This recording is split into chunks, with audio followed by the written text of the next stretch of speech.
Janata party ಸಂವಿಧಾನ ಮತ್ತು ಪ್ರಜಾಪ್ರಭುತ್ವದ ಮೇಲೆ ನಂಬಿಕೆ ಇಟ್ಟಿರುವಂಥ ರಾಜಕೀಯ ಪಕ್ಷ. ಫಲಿತಾಂಶ ಏನೇ ಬಂದರೂ ನಾವು ಚುನಾವಣಾ ಆಯೋಗವನ್ನು ದೂರೋದು, EVM ದೂರೋದು, ಜನರೇ ಸರಿ ಇಲ್ಲ ಅಂತ ಹೇಳೋದು, ಈ ರೀತಿ ಕೆಲಸವನ್ನು ಇವತ್ತಿನವರೆಗೂ ನಾವು ಮಾಡಿಲ್ಲ. ಕಾಂಗ್ರೆಸ್ಸು ಹೇಗೆ ಅಂದರೆ ಅವ್ರ ಪರ ಚುನಾವಣೆಗೆ ಬಂದರೆ ಅದು ಜನಾದೇಶ, ಅವ್ರ ವಿರುದ್ಧ ಚುನಾವಣೆ ಬಂದರೆ EVM ಸರಿ ಇಲ್ಲ, ಜನರೇ ಸರಿ ಇಲ್ಲ. ಇದು ಕಾಂಗ್ರೆಸ್ ಮನಸ್ಥಿತಿ. ನಮಗೆ ಜಮ್ಮು ಕಾಶ್ಮೀರದಲ್ಲಿ ಪ್ರಜಾಪ್ರಭುತ್ವ ಗೆದ್ದಿದೆ, ಭಾರತದ ಸಂವಿಧಾನಕ್ಕೆ ಬಲ ಬಂದಿದೆ, ದೊಡ್ಡ ಪ್ರಮಾಣದಲ್ಲಿ ಜನರ ಸಹಭಾಗಿತ್ವ ಚುನಾವಣೆಯಲ್ಲಿ ವ್ಯಕ್ತ ಆಯಿತು. 68% ಮತ ಚಲಾಯಿಸಿದರು. ಅದು ಭಾರತದ ಗೆಲುವು. ಯಾಕೆಂದರೆ ಕಾಂಗ್ರೆಸ್ನ ತಪ್ಪು ನೀತಿಯಿಂದಾಗಿ 48ರಿಂದ ವಿಶ್ವಸಂಸ್ಥೆಯಲ್ಲಿ ಕಾಶ್ಮೀರದ ಸಮಸ್ಯೆಯನ್ನು ಒಂದು ವಿವಾದ, ಅಂತಾರಾಷ್ಟ್ರೀಯ ಸಮಸ್ಯೆ ಅಂತೇಳಿ ಬಿಂಬಿಸುವ ಕೆಲಸ ನಡೆದಿತ್ತು. ಜನ ಭಾರತದ ಜೊತೆಗಿಲ್ಲ ಅಂತ ತೋರಿಸುವ ಪ್ರಯತ್ನ ನಿರಂತರವಾಗಿ ನಡೆದಿತ್ತು. ಆದರೆ ಚುನಾವಣೆಯಲ್ಲಿ ಕಣಿವೆಯಲ್ಲಿ ಮತ್ತು ಜಮ್ಮುನಲ್ಲಿ, ಕಾಶ್ಮೀರ ಕಣಿವೆಯಲ್ಲಿ ಮತ್ತು ಜಮ್ಮುನಲ್ಲಿ ದೊಡ್ಡ ಪ್ರಮಾಣದಲ್ಲಿ ಮತ ಚಲಾಯಿಸೋದ್ರ ಮೂಲಕ, ಯಾರಿಗೆ ಹಾಕ್ತಾರೆ ಅನ್ನೋದು ಎರಡನೇ ಮಾತು, ದೊಡ್ಡ ಪ್ರಮಾಣದಲ್ಲಿ ಮತ ಚಲಾಯಿಸೋದ್ರ ಮೂಲಕ ನಾವು ಭಾರತದ ಜೊತೆಗೆ, ಭಾರತೀಯತೆಯ ಜೊತೆಗೆ, ಸಂವಿಧಾನದ ಜೊತೆಗೆ, ಪ್ರಜಾಪ್ರಭುತ್ವದ ಜೊತೆಗೆ ಅನ್ನೋದನ್ನು ತೋರಿಸುವ ಕೆಲಸವನ್ನು ಮಾಡಿದ್ದಾರೆ. ಹಾಗಾಗಿಯೇ ನಾನು ಹೇಳಿದ್ದು ಇದು ಭಾರತದ ವಿಜಯ, ಪ್ರಜಾಪ್ರಭುತ್ವದ ವಿಜಯ ಅಂಥೇಳಿ. ಹರಿಯಾಣದಲ್ಲಿ 3ನೇ ಬಾರಿಗೆ ಅಧಿಕಾರ ಹಿಡಿಯುವತ್ತ ಭಾರತೀಯ ಜನತಾ ಪಾರ್ಟಿ ಮುನ್ನಡೆಯನ್ನು ಸಾಧಿಸ್ತಾ ಇರ್ತಕ್ಕಂಥದ್ದು. ಚುನಾವಣಾ ಪೂರ್ವದ ಬೇರೆ ಬೇರೆ ಸಮೀಕ್ಷೆಗಳನ್ನು ಸುಳ್ಳು ಮಾಡಿರ್ತಕ್ಕಂಥದ್ದು. ಆರಂಭಿಕ ಮುನ್ನಡೆ ನಮಗೆ ಸಿಕ್ಕಿದೆ. ನೋಡೋಣ, ಇದು ಆರಂಭಿಕ ಮುನ್ನಡೆ ಮಾತ್ರ. ಆರಂಭಿಕ ಮುನ್ನಡೆಯೇ ಅಂತಿಮ ಅಂತ ನಾನು ಭಾವಿಸೋದಿಲ್ಲ. ಆದರೆ ನಮಗೆ ವಿಶ್ವಾಸ ಇದೆ. ಯಾಕೆಂದರೆ ನಮ್ಮ ಸರ್ಕಾರ ಜನವಿರೋಧಿಯಾಗಿ ಕೆಲಸ ಮಾಡಿರಲಿಲ್ಲ. ನಮ್ಮ ಪಕ್ಷ ಮತ್ತು ನಮ್ಮ ಸರ್ಕಾರದ ವಿರುದ್ಧ ಅಪಪ್ರಚಾರ ನಡೀತು. ಆದರೆ ನಮ್ಮ ಪಕ್ಷವಾಗಲಿ ನಮ್ಮ ಸರ್ಕಾರ ಆಗಲಿ ಕರ್ನಾಟಕದ ರೀತಿಯಲ್ಲಿ ಹಗರಣಗಳಲ್ಲೇ ಮುಳುಗೆದ್ದಿಲ್ಲ. ಕರ್ನಾಟಕದಲ್ಲಿ ಕಾಂಗ್ರೆಸ್ಸು ಹಗರಣಗಳಲ್ಲೇ ಮುಳುಗೆದ್ದಿದೆ. ಆ ರೀತಿ ಹಗರಣಗಳಲ್ಲೇ ಮುಳುಗೇಳುವ ಕೆಲಸವನ್ನು ನಮ್ಮ ಅಲ್ಲಿ ಭಾರತೀಯ ಜನತಾ ಪಾರ್ಟಿ ಏನು ಮಾಡಿಲ್ಲ. ಹಾಗಾಗಿ ನಮ್ಗೆ ವಿಶ್ವಾಸ ಇದೆ. ಆರಂಭಿಕ ಮುನ್ನಡೆ ತುಸು ಸಮಾಧಾನವನ್ನು ತಂದಿದೆ. ನೋಡೋಣ, ಅಂತಿಮ ಫಲಿತಾಂಶ ಬರೋವರೆಗೂ ಬಹುಶಃ 12:30 1 ಗಂಟೆ ಹೊತ್ತಿಗೆ ಒಂದು ಕ್ಲಿಯರು ದಿಕ್ಸೂಚಿ ಸಿಗ್ಬೋದು, ಒಂದು ಸ್ಪಷ್ಟತೆ ಸಿಗ್ಬೋದು. ಅಲ್ಲಿವರೆಗೂ ಕಾಯಬೇಕಾಗತ್ತೆ.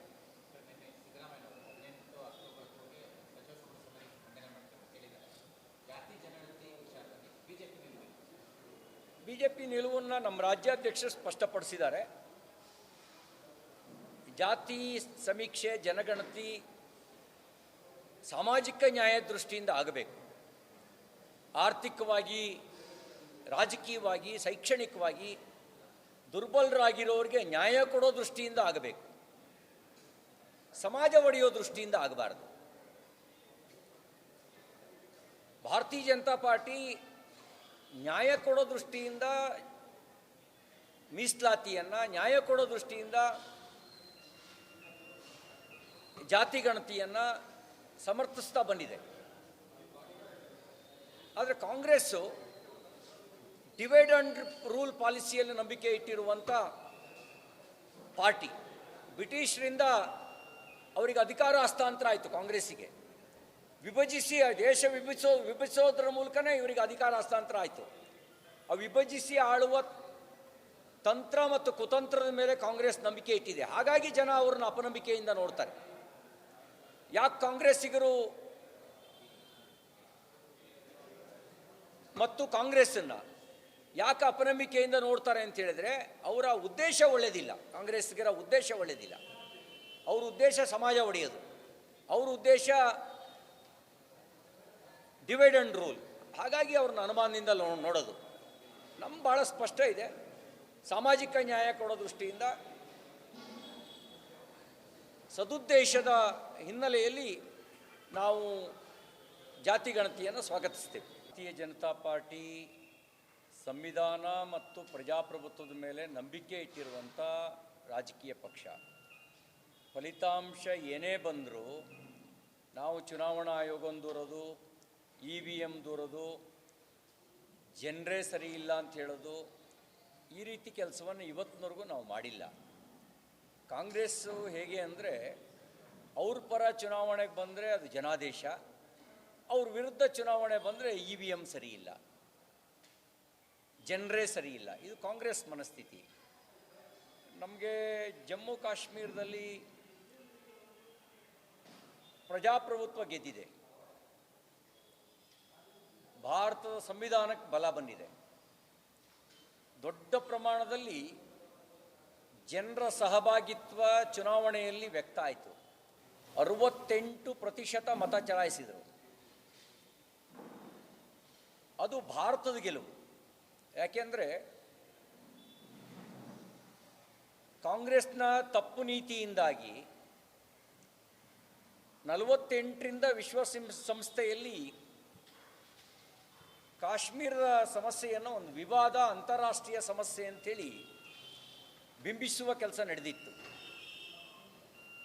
ಜನ ಭಾರತದ ಜೊತೆಗಿಲ್ಲ ಅಂತ ತೋರಿಸುವ ಪ್ರಯತ್ನ ನಿರಂತರವಾಗಿ ನಡೆದಿತ್ತು. ಆದರೆ ಚುನಾವಣೆಯಲ್ಲಿ ಕಣಿವೆಯಲ್ಲಿ ಮತ್ತು ಜಮ್ಮುನಲ್ಲಿ, ಕಾಶ್ಮೀರ ಕಣಿವೆಯಲ್ಲಿ ಮತ್ತು ಜಮ್ಮುನಲ್ಲಿ ದೊಡ್ಡ ಪ್ರಮಾಣದಲ್ಲಿ ಮತ ಚಲಾಯಿಸೋದ್ರ ಮೂಲಕ, ಯಾರಿಗೆ ಹಾಕ್ತಾರೆ ಅನ್ನೋದು ಎರಡನೇ ಮಾತು, ದೊಡ್ಡ ಪ್ರಮಾಣದಲ್ಲಿ ಮತ ಚಲಾಯಿಸೋದ್ರ ಮೂಲಕ ನಾವು ಭಾರತದ ಜೊತೆಗೆ, ಭಾರತೀಯತೆಯ ಜೊತೆಗೆ, ಸಂವಿಧಾನದ ಜೊತೆಗೆ, ಪ್ರಜಾಪ್ರಭುತ್ವದ ಜೊತೆಗೆ ಅನ್ನೋದನ್ನು ತೋರಿಸುವ ಕೆಲಸವನ್ನು ಮಾಡಿದ್ದಾರೆ.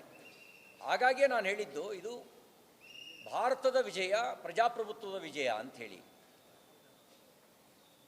ಹರಿಯಾಣದಲ್ಲಿ 3ನೇ ಬಾರಿಗೆ ಅಧಿಕಾರ ಹಿಡಿಯುವತ್ತ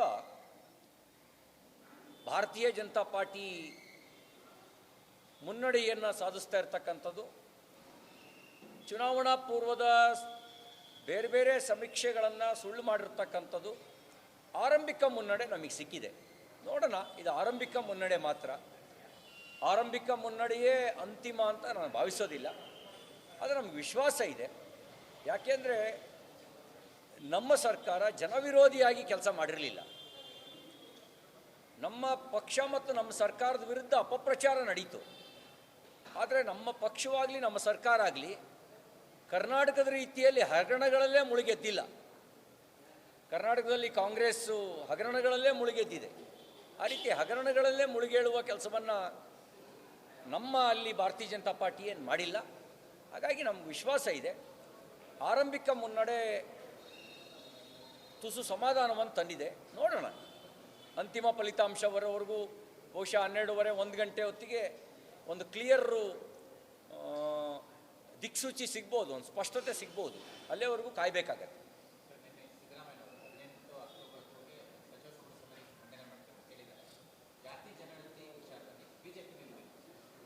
BJP ನಿಲುವನ್ನು ನಮ್ಮ ರಾಜ್ಯಾಧ್ಯಕ್ಷರು ಸ್ಪಷ್ಟಪಡಿಸಿದ್ದಾರೆ. ಜಾತಿ ಸಮೀಕ್ಷೆ, ಜನಗಣತಿ ಸಾಮಾಜಿಕ ನ್ಯಾಯ ದೃಷ್ಟಿಯಿಂದ ಆಗಬೇಕು. ಆರ್ಥಿಕವಾಗಿ, ರಾಜಕೀಯವಾಗಿ, ಶೈಕ್ಷಣಿಕವಾಗಿ ದುರ್ಬಲರಾಗಿರೋರಿಗೆ ನ್ಯಾಯ ಕೊಡೋ ದೃಷ್ಟಿಯಿಂದ ಆಗಬೇಕು. ಸಮಾಜ ಒಡೆಯೋ ದೃಷ್ಟಿಯಿಂದ ಆಗಬಾರ್ದು.